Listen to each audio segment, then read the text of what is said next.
Another Thursday, another video.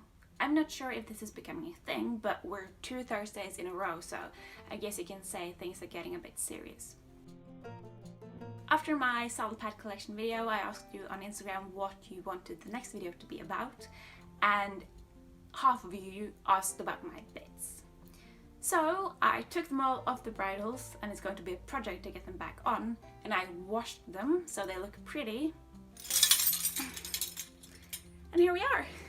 Originally I had actually shot this entire video, but after looking through the end result I realized that my grammar was quite off and I didn't actually get the message I wanted across, even after editing 45 minutes down to like 15. So here we go again.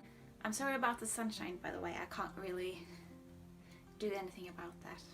First things first though, I just want to make it very clear that I'm posting this video because it's been requested a lot.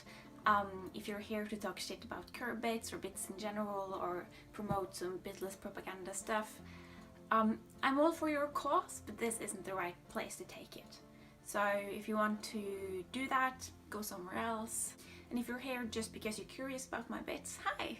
Welcome! I have 10 bits to talk about today, 5 snaffles and 5 curb bits. I will not go into like the in-depth physics about everything because I don't have the time. Hopefully I will still be able to get kind of this basic message across of what the bits are doing, so maybe you'll learn something new, maybe you won't. Another thing we can just get out of the way before we start is the term "the bit is only as strong as the rider's hands", because that is wrong. Because the bit is what the bit is, and your hands cannot fight the laws of physics. Now, a smooth mouthpiece snaffle is quite like a one-on-one action, like it is what it is and it is what you use it for.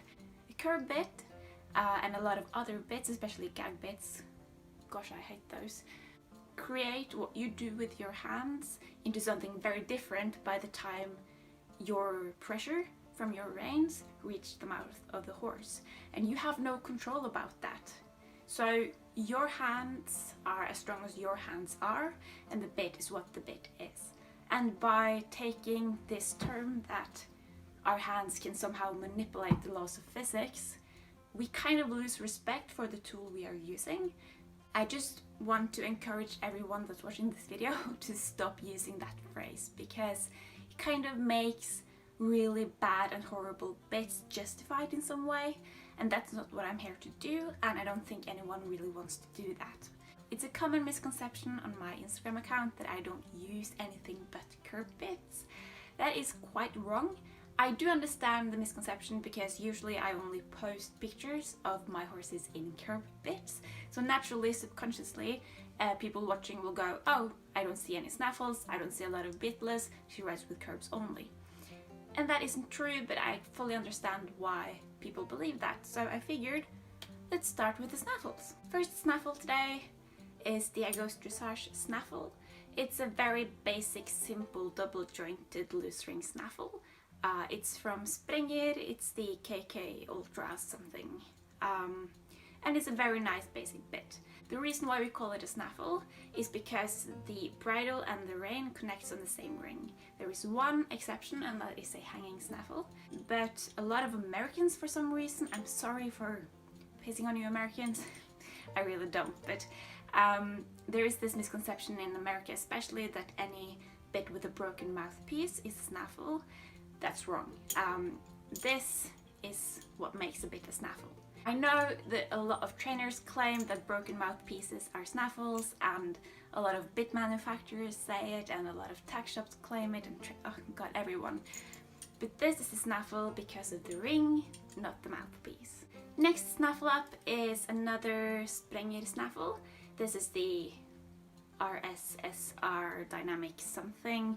I don't know the name of these. I'll make a list in the description in order with all the bits, so you can Google them to find a dealer near you if you're interested. This is what Brego prefers. It has these D-rings, which means that it's a lot quieter. There's only kind of movement in the middle here, and that is something he really prefers. Apart from that, again, double jointed, basic standard snaffle.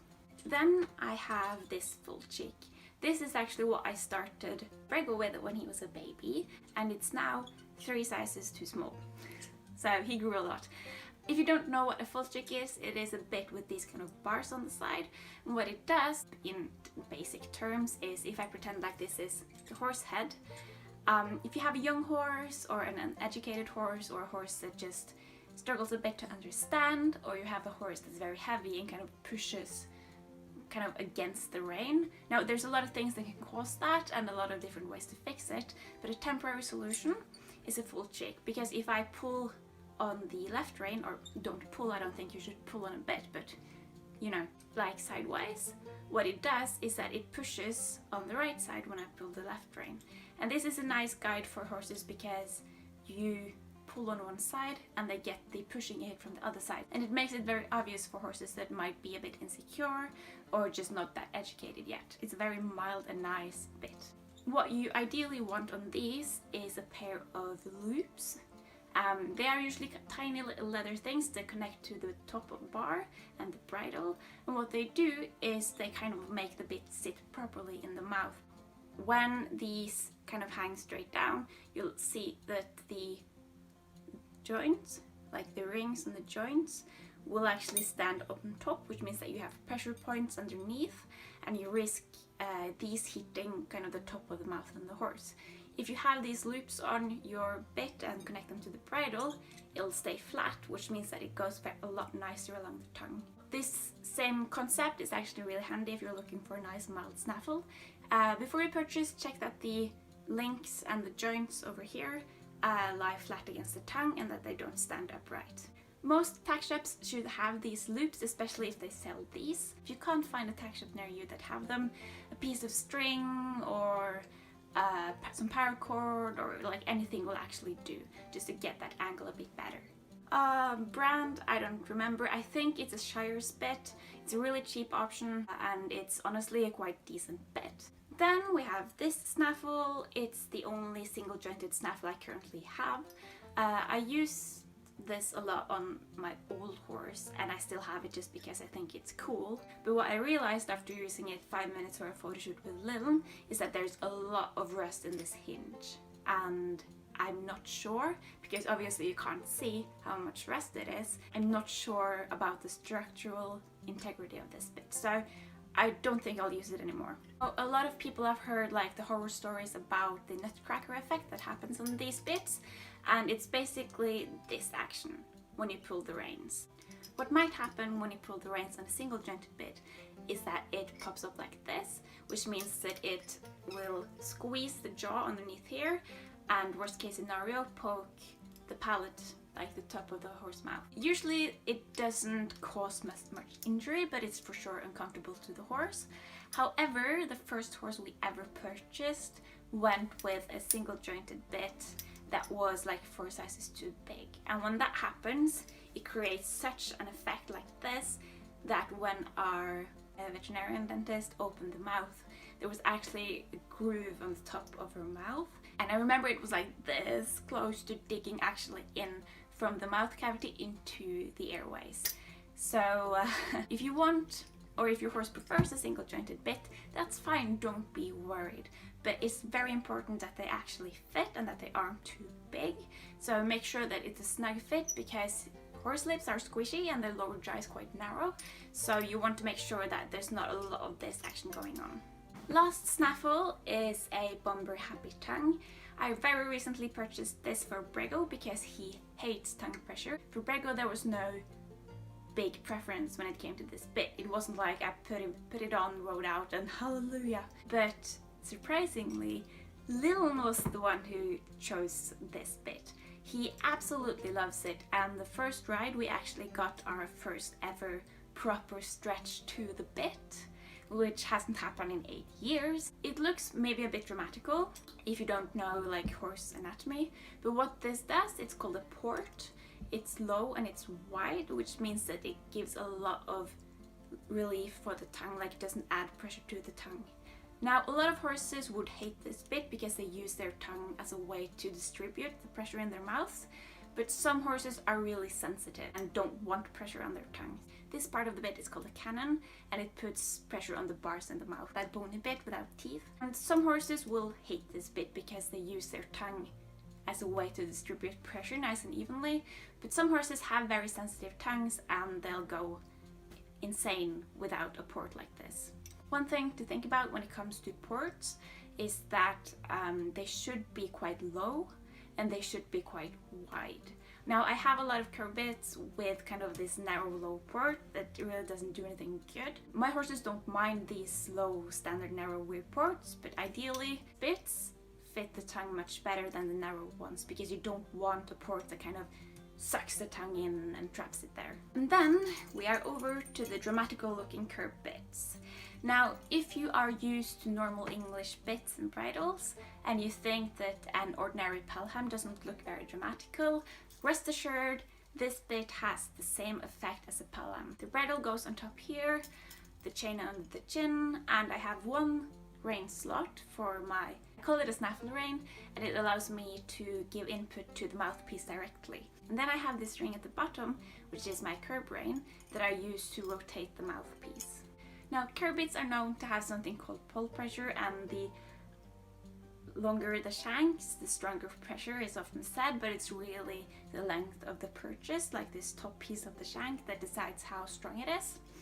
Having long shanks does make it a stronger bit, but I like to suggest that shorter shanks make it a sharper bit, because if I were to pull this bit to a maximum of 45 degrees, because my chain kicks in at 45 degrees and it's a really long shank, I would have to actually pull it quite a distance to be able to have this kind of whole thing stop.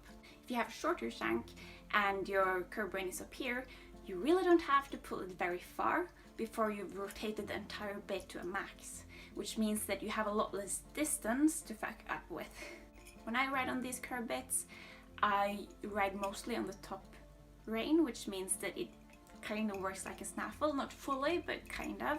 And when I rotate the mouthpiece, I do it so gently that it doesn't max out and pull in the chain. Making sure that you don't pull it to the whole 45 degree. Also make sure that there isn't any drop pressure from the chain, and it also makes sure that the pull pressure isn't as much. And the little rotation of the mouthpiece to my horses that are trained the way I train them is a cue for them to make their top line longer, which means that they kind of end up naturally rotating a little bit. But it's not like a command, it's more of a, hey, can you come back to me? Can we not go forward that fast? Can we do a bit more of a collection? If you don't like curb bits, that's totally fine by me. If you want to proclaim that you can do this on a snaffle or a bitless option, yes, you can. Next bit is actually more or less the exact same bit. This is black sweet iron, so it will most likely rust with time. It has a bit of a fancier design, but again, I have my top rein, which makes me able to communicate through mostly the mouthpiece, and I have a curb rein that I can use to rotate the mouthpiece. And as you can see, there is a chain to this. I have it. I just took it off because it makes a lot of noise. Then we have this bit that I had handmade for me because sometimes I ride out as a Viking for markets and I wanted something that looks not a lot like a modern bit. Now, is this historically accurate? Not at all. Did Vikings use this? Not at all. They actually had snaffles. Curb bits didn't come until quite a lot later in the medieval ages. It has a wider port because Brego really likes that. And again, as with the other two bits, it's more or less like a pelham. It has a really nice balance that Brego likes a lot because it hangs straight down, and when I choose to rotate the mouthpiece, it pulls back a little, and since it's quite heavy at the bottom, it has such an immediate release, and Brego really likes that because it's a very quick and easy way for him to say, okay, I got a release, that means I was a good boy and I did good. This also has a chain on it. I managed to lose one of the hooks, so I have to get a new one for that. Never use a curb bit without a curb chain, please. Then onto my Weymouth. I've heard people say Weymouth and some say Weymouth. So I'm sorry if I don't have the right pronunciation. In Norway we call this kandar, so naturally I'm allowed to be a little confused. Again, this is a bumper happy tongue. It has the low wide port, and this bit was Brego's favorite, because when he was a bit younger he didn't want to be ridden with any direct rein contact, and that's fine, and he actually really enjoyed this bit. Now when I say that I don't ride with direct rein contact, it means that I have loose reins. I don't neck rein like you do in Western. We don't usually do that a lot or to the same extent, but we use our weight and our balance and our seat to make the horse go forward, to slow him down, to collect him, to move him sideways, bend him, whatever. I still have this bit, although Brego outgrew this 2 years ago, because it's actually a very nice weymouth, and my horses like it a lot. Last bit is Lil's lindworm bit. Now, please, for the love of God, don't call this a dragon. I know I'm being really like nitpicky on it, but it's a lindworm, not a dragon, not a seahorse. After this bit became quite popular, there's a lot of cheap copies out there. Yes, the amount of kind of cheap copies has made this original design idea kind of lose a bit of its originality, I guess, which means that Americans don't know that this is not a dragon. I don't know, and I'm not even sure a lot of people are aware of what a lindworm is. If you want to know, Google it. It's a Norse mythology creature, probably a lot of other mythology creatures as well. So when we ride on this, as I explained with the previous bit, this is a no contact bit, so it's only voice cues and seat and balance and weight and leg aids. That style of riding is something Lil really prefers, and as a nice bonus we have some brakes, because Lil has a history of bolting out on hacks. You can say whatever you want in terms of, oh, you need to train your horse better to stop it from bolting, or your horse is probably in pain since it's bolting, or the good old, if you have a sharp bit on your horse and he bolts and you pulse, you'll just increase the pain levels on your horse and he'll run faster. Well, I have been able to stop Lil, and I'm talking about emergency stops, right? When he bolts, it doesn't go so fast, so usually he can just run it out for a couple of 100 meters and he'll be like exhausted and just stop. But if there's a car approaching, a kid approaching, and he goes, you just need to stop. You can say whatever you want about training, but in an emergency you just really need to get your horse under control immediately. And this bit has saved us a few times. Thankfully, Lil doesn't really bother when that happens, and it's happened like 2 times the past 5 years, so it's not like a common occurrence, but when it happens it's really good, because a 1,200 kilogram horse will not allow himself to be bent, so there's no one rein stops when he bolts. If you have a snaffle or a bitless option, you'll pull yourself out of the saddle or snap a rein, so you're kind of out of options and you just have to adapt and overcome. And that's about it. 5 snaffles, 5 curb bits.